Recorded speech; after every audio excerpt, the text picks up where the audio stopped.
subject English. Today we are going to learn to have form म्हणजे to be ची रूप. कालच्या तासाला yesterday's class we learn to be form and is are present tense चे to be ची रूप बघितले. त्याचप्रमाणे आज आपण to have ची रूप बघणार आहोत. तर काल तुम्हाला सांगितलं की in English there are 8 personal pronouns. 8 पुरुषवाचक सर्वनाम आहेत. ते कोणते आहेत तर बघा I, we, you, he, she, it आणि they. हे 8 पर्सनल प्रोनाउन आहेत, सर्वनाम आहेत.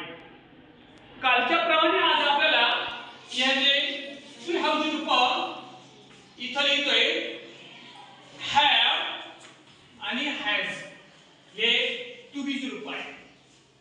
आता हॅव हा जो आहे अनेक वचनासाठी वापरला जातो आणि हॅज आहे हा एक वचनासाठी वापरला जातो.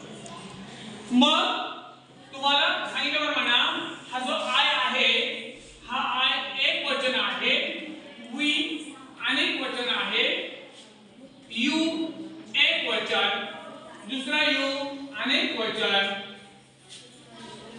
थर्ड पर्सन सिंगुलर यामध्ये तृतीय पुरुषी एक वचन आणि जे आहे तृतीय पुरुषी म्हणजे थर्ड पर्सनल प्लुरल अनेक वचन.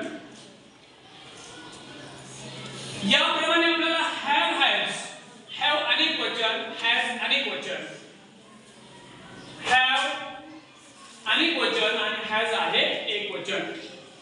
हे दोन शब्द आपल्याला यांच्यावर टाकायचे म्हणजे आपल्याला वाक्य बनवता येतील. मग I have, we have, you have, you have. मात्र हे तीन आहे हे सिंगुलर आहे. या तिन्हीपुढे आपल्याला हॅज चा उपयोग करावा लागतो. He has, she has, it has आणि दे हॅव अशी रचना आपल्याला करावी लागेल. मग याप्रमाणे आपण वाक्य बनवू शकतो. For example I have a pen, I have a pen, माझ्याकडे पेन आहे. तर दुसरं म्हटलं वी हॅव अ बुक, माझ्याकडे पुस्तक आहे. परंतु ही जर म्हटलं ही हॅज अ बुक, कारण हिच्या पुढे हॅज हा शब्द येतो. ही सिंगुलर आहे, हॅज सुद्धा सिंगुलर आहे एक वचन म्हणून ही हॅज अ बुक. त्याचप्रमाणे she has a book, she has a book. त्यानंतर अशा पद्धतीने इट हा शब्द वेगळा असतो. आणि तो तिसरा आहे दे हॅव अ कार.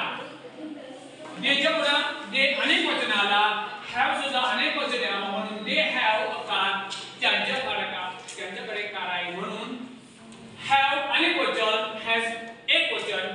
यांच्या प्रमाणे आपण एक वचन अनेक वचन, एक वचन अनेक वचन. ही सी एक वचन आहे आणि दे हॅव अनेक वचन आहे. यांच्या प्रमाणे आपल्याला यांची सांगड घालून शब्द टाकायचे आहे. टू हॅव चे रूप त्यांच्या सब्जेक्ट म्हणजे सूत्र आपण बोलूया. सब्जेक्ट प्लस टू हॅव म्हणजे have oblique has plus verb plus object अशी रचना आपल्याला करून हे सूत्र टाकून आपल्याला वाक्य बनवता येतील. ओके.